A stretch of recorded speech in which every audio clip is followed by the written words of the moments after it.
அனைவருக்கும் வணக்கம்.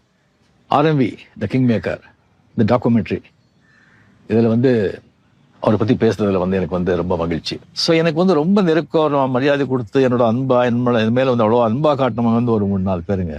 அதாவது Balachandra sir, Cho sir, Ponjavanachalam, RMP sir, இவரெல்லாம் இல்லைன்னு சொல்லும்போது சில டைம்ல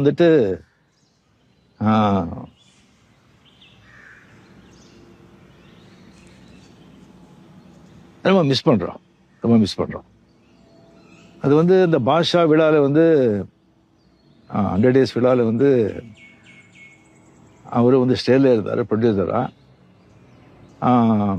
அந்த வெறிகுண்டு கலாச்சாரத்தை பற்றி நான் பேசினேன். எனக்கு அவ்வளோ பேசியிருக்கேன். அவரை வச்சுட்டு மினிஸ்டராக வச்சுக்கிட்டு அதை பற்றியும் நான் பேசக்கூடாது. அந்த அளவுக்கு அப்போ எனக்கு ஒரு தெளிவோ இல்லை ஒரு ஏதோ இல்லை. அதை பற்றி பேசிட்டேன்.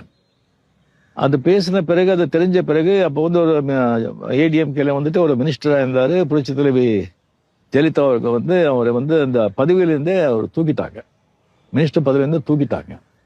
எப்படி அது நீங்கள் ஸ்டேல இருந்துட்டு ரஜினி வெடிகுண்டுகளை பற்றி அந்த மாதிரி நம்ம கவர்மெண்ட் அகேன்ஸ்டாக பேசினா எப்படி நீங்கள் சும்மா இருக்க முடியும்னு சொல்லி அவங்க தூக்கிட்டாங்க.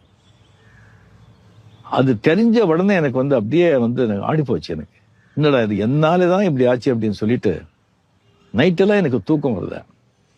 ஃபோன் பண்ண நைட்டு அங்கே யாரும் எடுக்கல. மார்னிங் ஃபோன் எடுக்கும்போது இந்த மாதிரி தான் எக்ஸ்ட்ரீம்லி சாரி சார், இந்த மாதிரி பண்ணி ஆயிடுச்சு, என்னாலே தான் ஆச்சுன்னு சொன்னால் அவர் ஒன்றுமே நடக்காத மாதிரி ஏன் அதை நீங்கள் விடுங்க, நீங்கள் அதை பற்றி ரிசீவ் பண்ணுறீங்க, அதுவும் என்ன அது, ஐயா நீங்கள் மனசுலேயே வச்சுக்க வேண்டாம், நீங்கள் விட்டுடுங்க, நீங்கள் சந்தோம் ஹாப்பியாக இருங்க, ஏதோ ஷூட்டிங்கு அப்படின்னு சாதாரணமாக கேட்குறாங்க.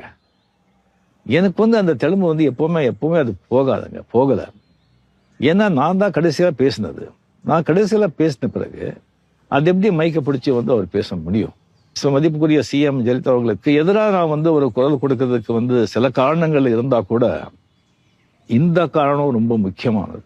அதுக்கப்புறம் அவர்கிட்ட நான் சொல்லியிருந்தேன் ஃபோனில். நான் வேணும்னா அவர்கிட்ட நான் பேசிட்டா இதை பற்றி சொல்லும்போது ஐயோ வேண்டாம், அந்த அம்மா முடிவெடுத்த சேஞ்ச் பண்ண மாட்டாங்க, நீங்க பேசி உங்க மரியாதை இங்க இழுக்க வேண்டாம் அப்படி நீங்க சொல்லி நான் அங்கே போய் சேர வேண்டிய அவசியமும் இல்லை, நீங்க விட்டுடுங்கன்னு சொன்னாங்க. அந்த மாதிரி ஒரு பெரிய